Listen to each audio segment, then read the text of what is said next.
This idiot is one of those who hate on anything just for views. I swear people like this shouldn't even be on YouTube.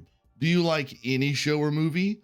By the way, what do you like and think is good? And why react to shit you hate anyways?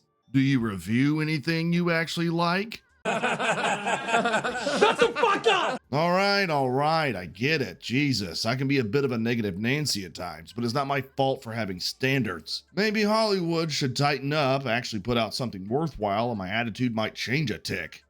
So put that in your pipe and smoke it. Which just so happened to be the case with Guillermo del Toro's Frankenstein, a film I'm a bit late to the party in talking about because for whatever reason it was only given a small theatrical release and then sharded out onto Netflix of all things this past weekend. And I've gotta say, that's probably the worst financial decision they've made since letting Lauren Hissrich do whatever the fuck she's doing with The Witcher.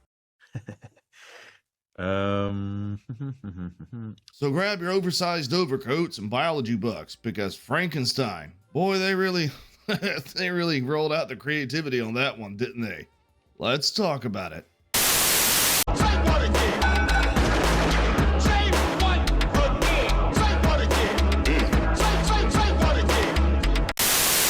Right out of the gate, if you're considering watching this film based on this review, just let it be known that this is one of the slowest burns I've seen in film in the past couple of years, rivaled only by Robert Eggers' Nosferatu, and it's not going to be for everyone. The plot moves at an extremely brisk pace and doesn't overstay its welcome, but seeing as this is an almost direct adaptation of Mary Shelley's novel of the same name, there's a lot of material to cover, and with a runtime of 2.5 hours, some folks might start to feel it about halfway through. Luckily for you, though, you can just pause this shit, do the old Toro Talk special, go drink a beer, do a line of cocaine. Have some jelly beans. What are you doing, Jeff? Fucking nothing, man. It's I'm eating jelly beans. And come right back to it. Before we get into this, let me take a second to let all you new folks to the channel know that we encourage civil, intelligent discussion over here. So if you got something you want to say, even if you disagree with my review, go ahead and let me know in the comments down below. I promise I won't hold or delete anything, and I do respond to everyone in due time. Cool. Well, moving on.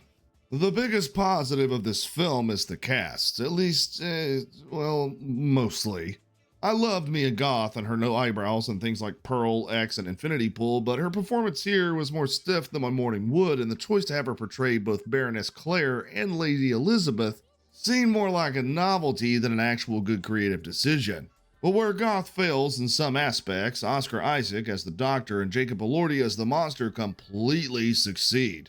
Isaac proves why he was one of the very few actors to escape Disney's grasp by portraying the Doctor with a range that stretches from sympathetic and charismatically relatable to egotistical and unhinged.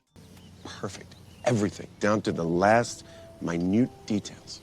Elordi's portrayal of the monster is probably the best I've seen in my lifetime, even though, Schuler Hensley's version of the character in Van Helsing did have a certain guilty pleasure type charm to it.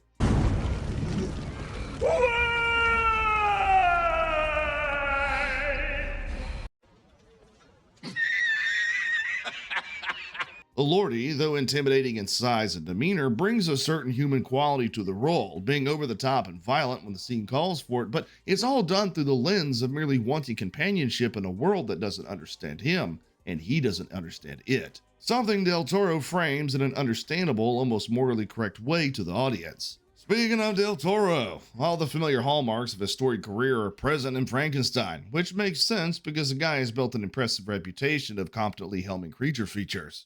Well, kinda. We don't talk about that second Hellboy film. That is one big pile of shit. My hat goes off to Del Toro here, who manages to create this gothic fictional world almost entirely practically, swapping out the oversaturated, overbearing CGI of modern times with makeup, prosthetics, and real-world physical sets. Yeah, at times the filter he uses does come across kinda cartoonish, but I'll give it a pass because it does accentuate the colorful elements of the film, which are pretty few and far between. Del Toro's approach to the storytelling starkly contrasts with recent iterations of the character, which have ranged from films like The Munsters and I, Frankenstein, and I shit you not, a multitude of horn parodies like Hung Wankenstein.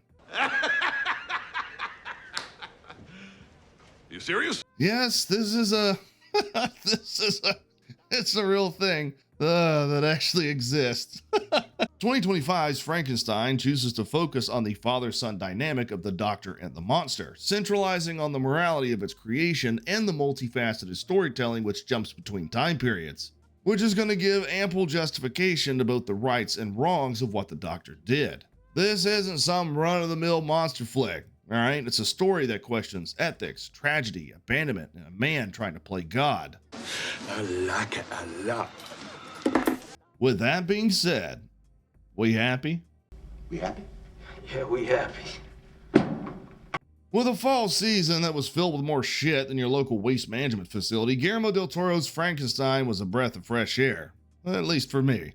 It had its issues, don't get me wrong, mostly centered on the long-ass runtime and Mia Goth doing Mia Goth things, but the positives far outweigh the negatives, and for the life of me, I don't understand why in the shit Netflix didn't do a widespread release of this film, especially in October, which, you know, is the perfect time to release a fucking horror film. Anyway, I appreciate y'all for checking out my review.